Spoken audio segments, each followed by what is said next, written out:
Hello दोस्तों, नमस्कार। कैसे हैं आप सब? आई होप कि आप सब अच्छे होंगे, मस्त होंगे और अपने-अपने घरों में मन लगाकर पढ़ाई कर रहे होंगे।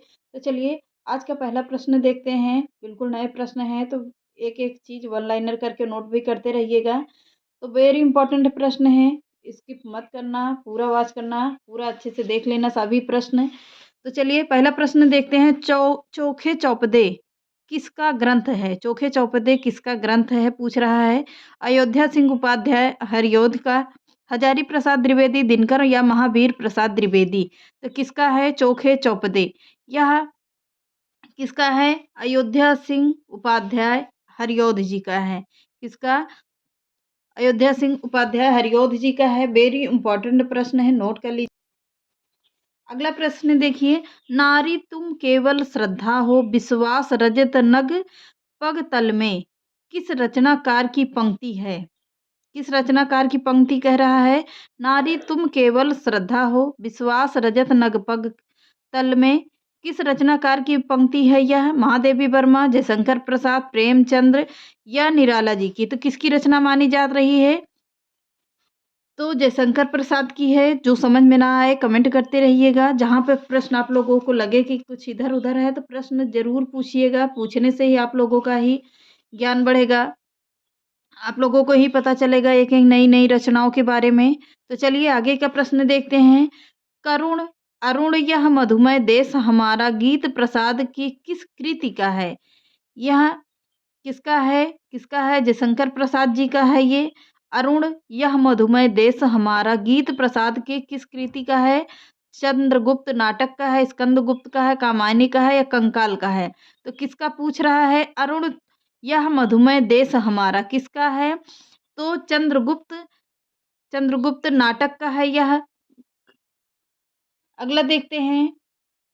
लोकायतन पंत की कृति है। लोकायतन पंत कृत है किसका है? क्या है ये पूछ रहा है।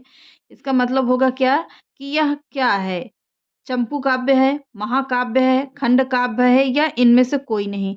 तो क्या है? लोकायतन पंत की कृति कौन सी है? यह एक महाकाव्य है। क्या है? यह एक महाकाव्य है। आगे के देखते हैं। आगे के देखिए। पंचवटी प्रसंग काव्य के रचयिता हैं मैथिली शरण गुप्त, दिनकर, महावीर प्रसाद द्विवेदी या निराला। तो कौन होंगे? कह रहा है कि पंचवटी प्रसंग काव्य के रचयिता किस कौन है? सुमित्रा नंदन, सॉरी, निराला जी की है। किसकी? निराला जी की है। आगे का देखते हैं। बांधो ना नाव इस ठाव बंधु पंक्ति के रचयिता है। बांधो ना नाव इस ठाव बंधु मतलब कह रहा कि इस जगह पर अपनी नाव को मत बांधिए। बंधु यानी भाई। अज्ञेय, निराला, बच्चन या हजारी प्रसाद द्विवेदी। तो किसका है? यह निराला जी का है। ये भी निराला का है। अगला देखते हैं। छायावाद में वक्रता का वैभव मिलता है। प्रसाद के काव्य में किसका उत्कर्ष मिलता है? अभिव्यंजना का, रहस्यवाद का, यथार्थवाद का, कल्पना श्रित का है। किसका है? अभिव्यंजनावाद का है। पहला ही ऑप्शन बिल्कुल सही है। आगे देखते हैं। राष्ट्रीय काव्य धारा के किस कवि को एक भारतीय आत्मा कहकर संबोधित किया गया है? बालकृष्ण शर्मा, रामधारी सिंह दिनकर, माखनलाल चतुर्वेदी होंगे या राम नरेश होंगे। राष्ट्रीय काव्य धारा किसे कहा गया है? माखनलाल चतुर्वेदी जी को कहा गया है। किसे? माखनलाल चतुर्वेदी जी को कहा है। अगला देखते हैं। दिनकर की कौन सी कृति भीष्म पितामह एवं धर्मराज के संवाद के रूप में रचित है? कुरुक्षेत्र है, रसवंती है, हुंकार है, इतिहास के आंसू। तो क्या है? कुरुक्षेत्र है। पहला ही ऑप्शन बिल्कुल सही है। आगे देखिएगा। हारे के हरिराम शीर्षक काव्य धारा के रचनाकार हैं। कौन सा है? हारे के हरिराम शीर्षक काव्य ग्रंथ के रचनाकार कौन होंगे? दिनकर हैं, राम नरेश त्रिपाठी हैं, महादेवी वर्मा हैं, बालकृष्ण शर्मा नवीन है। तो कौन होंगे? महादेवी वर्मा जी का है। हारे के हरिराम महादेवी वर्मा जी का है। अगला देखते हैं। निशा निमंत्रण। निशा निमंत्रण बिल्कुल इम्पोर्टेंट रचना पर है किसकी यह? आप लोग बताइएगा कि निशा निमंत्रण के रचनाकार हैं नरेश नरेंद्र शर्मा, उदय शंकर भट्ट, हरिवंश राय बच्चन या राम नरेश त्रिपाठी। तो किसका है? निशा निमंत्रण हरिवंश राय बच्चन की। इनकी 3 रचनाएं और हैं। आप लोग कमेंट करके बताइएगा कि इनकी अन्य रचनाओं का नाम क्या है। अगर नहीं हो पता है तो कल मैं आप लोगों को फिर बताऊंगी कि इसकी 3 रचनाकार और कौन सी हैं। कौन सी रचना है इनकी? 3 अन्य रचनाओं का है हरिवंश राय का, निशा निमंत्रण। कई रचनाएं इनकी वो रचनाएं भी वेरी इंपॉर्टेंट हैं। तो आप लोग हमको कमेंट करिएगा। इससे पता चलता है कि आप लोगों को कितना तैयार है। नहीं आया फिर मैं बताऊंगी आप लोगों को। निराला के बादल राग कविता का संबंध है प्रयोगवादी है, प्रगतिवादी चेतना है, प्रयोगवाद है, या आगे देखते हैं, या है प्रकृति चित्रण या अप्राकृतिक चित्रण। तो कौन सा है? पहले देखते हैं। पहला ही ऑप्शन बिल्कुल सही होगा। किसका है? प्रगतिवादी चेतना। बादल के बादल रंग कविता का संबंध किससे होगा? प्रगतिवादी चेतना से होगा। पहला ही ऑप्शन बिल्कुल सही है। आगे देखते हैं। अगला प्रश्न है केदारनाथ अग्रवाल किस काव्य धारा के कवि हैं? प्रगतिवादी, प्रयोगवाद, छायावाद या इनमें से कोई नहीं। तो किस के कवि माने जा रहे हैं? तो किसके कवि माने जाते हैं? तो केदारनाथ अग्रवाल किस काव्य धारा के कवि हैं? केदारनाथ अग्रवाल किस काव्य धारा के हैं? तो प्रगतिवाद काव्य धारा के कवि माने जाते हैं। अगला देखते हैं नागार्जुन भाव अभाव या प्रादुर्भाव के कवि हैं कौन होंगे? किसका कथन पूछ रहा है? मैनेजर पांडे या रामचंद्र शुक्ल या कृष्ण बिहारी मिश्र या हजारी प्रसाद द्विवेदी। तो किसका है? मैनेजर पांडे का है। पहला ही ऑप्शन बिल्कुल सही है। आगे देखते हैं फूल नहीं रंग बोलते हैं वेरी इंपॉर्टेंट रचना। फूल नहीं रंग बोलते हैं किसकी कृति है? रामधारी सिंह दिनकर, धूमिल, अज्ञेय, केदारनाथ अग्रवाल। फूल नहीं रंग बोलते हैं बहुत अच्छी रचना है ये। आप लोग इसको पढ़िएगा मजा आ जाएगा। तो किसका है? केदारनाथ अग्रवाल जी का है। आगे देखते हैं निराला की जूही की कली उदाहरण है किसका है? यह मुक्त छंद है, रोला छंद है, बरवे छंद है या इनमें से सभी है। तो क्या कह रहा है? निराला की जूही की कली उदाहरण किसका है? मुक्त छंद का है। पहला ही ऑप्शन बिल्कुल सही है। आगे बढ़ते हैं। प्रयोगवाद की जन्मदात्री पत्रिका है क्या है? नवयुग है, धर्मयुग है, तार सप्तक है, नई पहल है। तो तार सप्तक है। प्रयोगवाद की जन्मदात्री पत्रिका है तार सप्तक। अगला देखते हैं नकेनवाद किस काव्य धारा के लिए प्रयुक्त हुआ है? छायावाद, प्रगतिवाद, इनमें से प्रयोगवाद या इनमें से कोई नहीं। नकेनवाद किस काव्य धारा में के लिए प्रयुक्त हुआ है? तो प्रयोगवाद काव्य धारा के लिए प्रयुक्त हुआ है। अगला देखते हैं चांद का मुंह टेढ़ा इंपॉर्टेंट रचना है। इसको भी वन लाइनर करके नोट कर लीजिएगा। चांद का मुंह टेढ़ा किसकी रचना है? मुक्तिबोध की है, अज्ञेय की है, राहुल सांकृत्यायन की है या अरुण अरुण कमल की है। तो किसकी है? मुक्ति बोध की रचना है। चांद का मुंह टेढ़ा वन लाइनर करके नोट जरूर करते रहिएगा। आगे बढ़ते हैं सागर मुद्रा कविता किस कवि की है? अज्ञेय की, बाल मुकुंद, मुक्तिबोध या नरेश अग्रवाल की है। तो किसकी पूछ रहा है? सागर मुद्रा कविता किस कवि की है? तो अज्ञेय जी की रचना है। किसकी? अज्ञेय जी की रचना है। अगला देखते हैं भूल गलती के रचनाकार कौन है? भूल गलती अज्ञेय की है, शिव शंभू की है, दिनकर की है या मुक्तिबोध की है।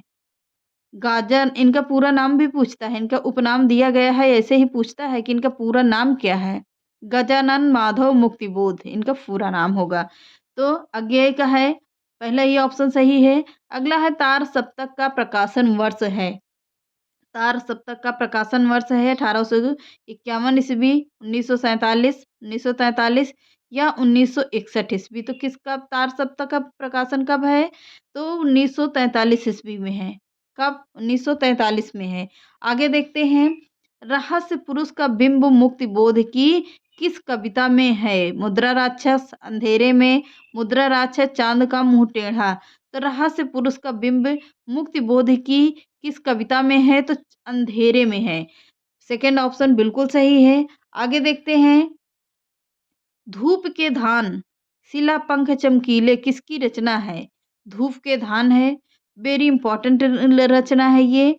शिला पंख चमकीले किसकी रचना पूछ रहा है? गिरजा न गिरजा कुमार माथुर, मुक्तिबोध, नरेश अग्रवाल, भवानी प्रसाद मिश्र। तो किसकी रचना है? गिरजा कुमार माथुर की रचना है। पहला ही ऑप्शन बिल्कुल सही है। आगे देखते हैं, अपनी केवल धार किसकी कृति है? दुष्यंत कुमार की है, कुमार बिकल की है, या आगे के देख अरुण कमल दिनकर। तो किसकी है? अरुण कमल की है। पहल सेकंड थर्ड ऑप्शन बिल्कुल सही है। आगे देखते हैं, संशय की एक रात इम्पोर्टेंट रचना है, इसको भी नोट करते रहिएगा। संशय की एक रात किसकी रचना है? नरेश मेहता, वीरेंद्र मिश्र, दुष्यंत कुमार या अरुण कुमार। तो किसकी रचना पूछ रहा है कि संशय की एक रात, यह किसकी रचना होगी? संशय की एक रात किसकी कृति मानी जाती है? नरेश मेहता, वीरेंद्र, दुष्यंत कुमार, अरुण कुमार। तो किसकी रचना है? संशय की एक रात नरेश मेहता की रचना है। किसकी? नरेश मेहता की रचना है। नरेश मेहता नवगीत के प्रसिद्ध नायक कवि हैं वीरेंद्र मिश्र, धूमिल, अज्ञेय या भारतेंदु। तो कौन होंगे? वीरेंद्र मिश्र की रचना है। किसकी? वीरेंद्र मिश्र की रचना है। पहला ही ऑप्शन बिल्कुल सही है। आगे देखते हैं, मोची राम के रचनाकार हैं। मोची राम यह भी एक रचना है। कुमार बिकल, भवानी प्रसाद मिश्र, धूमिल या भवानी शंकर सिंह। तो किसकी रचना है? धूमिल की रचना है। थर्ड ऑप्शन बिल्कुल सही है। आगे देखते हैं, पृथ्वी कल्प किसकी रचना है? गिरजा कुमार माथुर, धूमिल कुमार बिकल, दुष्यंत कुमार। तो किसकी है? गिरजा कुमार माथुर की कौन सी रचना है? पृथ्वी कल्प। पहला ऑप्शन बिल्कुल सही है। अगला देखते हैं, इंपॉर्टेंट रचना है ये भी, कुआनो नदी। कुआनो नदी किसकी किसका कविता संग्रह है? अज्ञेय, मुक्तिबोध, सर्वेश्वर दयाल सक्सेना, रघुवीर सहाय। तो किसका है? सर्वेश्वर दयाल सक्सेना जी का है। अगला देखते हैं, आत्मजयी के रचनाकार हैं। आत्मजयी एक रचना है, पर इसके रचनाकार कौन हैं? तो आत्मजयी के रचनाकार कुंवर नारायण, मुक्तिबोध, श्रीकांत वर्मा, अरुण कमल। तो आत्मजयी आत्मजयी किसकी रचना है? कुंवर नारायण की रचना है। पहला ही ऑप्शन बिल्कुल सही है। अगला है, मगध पुस्तक के लेखक हैं श्रीकांत वर्मा, अरुण कमल, उदय प्रकाश, सुमन राजे। तो किसकी रचना है? मगध मगध पुस्तक किसकी है? श्रीकांत वर्मा जी की है। पहला ऑप्शन बिल्कुल सही है। अगला है, म, सात गीत वर्ष किसकी रचना है? धर्मवीर भारती, कांता भारती, गिरजा कुमार, अज्ञेय। तो किसका है? सात गीत रचना है धर्मवीर भारती जी की रचना है। अगला है, आत्महत्या के विरुद्ध किस कवि की रचना है? रघुवीर सहाय, मुक्तिबोध, लीलाधर जुगड़ी, नरेश मेहता। तो किसकी है? रघुवीर सहाय की है। अगला है, संदर्भ के लेखक डॉक्टर विनय, कुमार नारायण, श्रीकांत या धूमिल। तो किसकी है? डॉक्टर विनय की है। पहला ही ऑप्शन बिल्कुल सही है। अगला देखते हैं, चौथा सप्तक में संकलित कवयित्री हैं। चौथे कह रहा है कि प्रश्न कह रहा है कि चौथे सप्तक में कौन सी एक नई कवयित्री हैं जो शामिल की गई हैं? सुमन राजे हैं, महादेवी वर्मा, कृष्णा सोबिती, मृदुला पांडे। तो कौन होगी? कह रहा चौथे सप्तक में सुमन राजे को शामिल किया गया था। कृष्णा सोबिती की भी बिल्कुल उपन्यास इनकी रचना है, उपन्यास इनके हैं, बहुत अच्छे अच्छे हैं। तो उपन्यास का प्रैक्टिस करवाएंगे तो उसमें अब आप लोगों को इनके सारे उपन्यास बताएंगे। तो अगला देखते हैं, द्विवेदी युग के सर्वश्रेष्ठ प्रगतिकार माने जाते हैं। मुकुटधर पांडे, महावीर प्रसाद, हजारी प्रसाद द्विवेदी या त्रिलोचन पांडे। तो कौन कह रहा है? मुकुटधर पांडे द्विवेदी युग के सर्वश्रेष्ठ प्रगीतकार माने जाते हैं। तो कौन है? अगला देखते हैं, जयशंकर प्रसाद ने किस कृति को ब्रज भाषा से खड़ी बोली में रूपांतरित किया? प्रेम पथिक, कानन कुसुम, चित्राधार, करुणालय। तो किसको किया था पूछ रहा है? तो जयशंकर प्रसाद ने किस कृति को ब्रज भाषा में खड़ी बोली का? प्रेम पथिक। पहला ही ऑप्शन बिल्कुल सही है। अगला देखते हैं, आकाश गंगा काव्य संग्रह है, किसका है? रामकुमार वर्मा, मुकुटधर पांडे, या है अगला है ऑप्शन दिख नहीं रहा है, रघुवीर सहाय या नरेश मेहता। तो किसका है? आकाश गंगा काव्य संग्रह है राम कुमार वर्मा जी का। पहला ही ऑप्शन बिल्कुल सही है। आगे बढ़ते हैं। अगला है उधो सप्तक किसकी रचना है? जगन्नाथ दास रत्नाकर, हजारी प्रसाद, अयोध्या सिंह उपाध्याय या मुकुटधर। तो किसकी कह रहा है? उधो शतक। उधो शतक के रचनाकार कौन है? जगन्नाथ दास रत्नाकर। पहला ही ऑप्शन बिल्कुल सही है। अगला है सप्तपर्णा किसकी कृति है? अज्ञेय, श्रीकांत, धूमिल, महादेवी वर्मा। सप्तपर्णा यह महादेवी की रचना है। महादेवी की यामा के लिए उन्हें क्या मिला है? ज्ञानपीठ पुरस्कार मिला है। और ज्ञानपीठ किसे मिला है? चिदंबरा के लिए किसे मिला है? सुमित्रा नंदन पंत जी को मिला है। अगला है रूपांबरा किसकी कृति है? अज्ञेय, धूमिल, श्रीकांत या इनमें से कोई नहीं। तो रूपांबरा किसकी रचना है? अज्ञेय जी की रचना है। अगला देखते हैं भग्नदूत किसकी रचना है? अज्ञेय, धूमिल, गिरजा कुमार माथुर या इनमें से कोई नहीं। तो किसका है? भग्नदूत। भग्नदूत वेरी इंपॉर्टेंट रचना है, पर है किसकी? अज्ञेय जी की रचना है। किसकी रचना? अज्ञेय जी की रचना है। अगला है पुष्प की अभिलाषा नामक कविता के रचनाकार हैं। पुष्प की अभिलाषा नामक प्रसिद्ध कविता किसकी है? गिरजा कुमार माथुर, महादेवी वर्मा, कुंवर नारायण या माखनलाल चतुर्वेदी। तो किसकी है? माखनलाल चतुर्वेदी की है पुष्प की अभिलाषा। वेरी इंपॉर्टेंट रचना है। अगला प्रश्न है बकरी बिलाप किसकी काव्य कृति है? भारतेंदु की, प्रेमघन की, महादेवी की या अयोध्या सिंह उपाध्याय हरिऔध जी की। तो किसकी है बकरी बिलाप? भारतेंदु हरिश्चंद्र जी की है। एक इम्पॉर्टेंट रचना और है, इनको भी देख लेते हैं लगे हाथ। अगला है मौर्य विजय किसकी रचना है? मौर्य विजय किसकी रचना है? सिया राम शरण गुप्त की है, श्याम नारायण पांडे की है, रूप नारायण पांडे की है या मैथिली शरण गुप्त का है। तो मौर्य विजय किसकी कृति है? यह है सिया राम शरण गुप्त का। पहला ही ऑप्शन बिल्कुल सही है। ये रहे आज के इम्पोर्टेंट प्रश्न। तो इसको आप लोग वन लाइनर के तरीके नोट कर लेना। मिलते हैं नेक्स्ट वीडियो में। चैनल पसंद आए तो लाइक, सब्सक्राइब एंड शेयर कर दीजिएगा। नमस्कार।